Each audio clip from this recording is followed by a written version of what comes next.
আমরা আমাদের এই সেতুর দাবিটা জনগণের যে প্রাণের দাবিটা, এই দাবিটা নিয়ে আমরা সরকারের সর্বোচ্চ মহল পর্যন্ত পৌঁছাবো ইনশাআল্লাহ। ব্যক্তিগতভাবে শুধু আমার কাছে প্রস্তাব করেছিলেন যে তোমরা এখান থেকে অংশগ্রহণ করেছি, কিন্তু সেটি যখন বাস্তবায়ন হয় আমরা অত্যন্ত চিন্তা করলাম তাই সেতু পূর্ণবাবুর হাতে হলো না।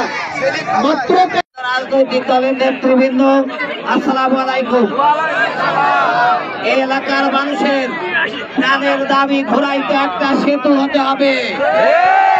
এই সেতু হতে হবে শহীদ আবরার ফাহাদের নামে। এই সেতুর জন্য এই এলাকার লক্ষ লক্ষ মানুষ আন্দোলনে নেমেছে। সরকারের কাছে দাবি জানাতে চাই, অতি দ্রুত এই ঘোড়াইঘাটে একটা সেতুর ব্যবস্থা করতে হবে। প্রিয় উপস্থিতি, কোন দাবি আদায় করতে হলে এমনি এমনি হয়ে যায় না।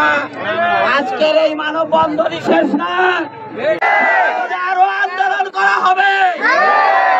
এই সেতু আদায় করে ঘরে ফিরবো ইনশাআল্লাহ। না হবে এই এলাকার সকল মানুষের একমাত্র দাবি, ঘুরাইতে শহীদ আবরার ফাহাদের নামে একটা সেতু করতে হবে।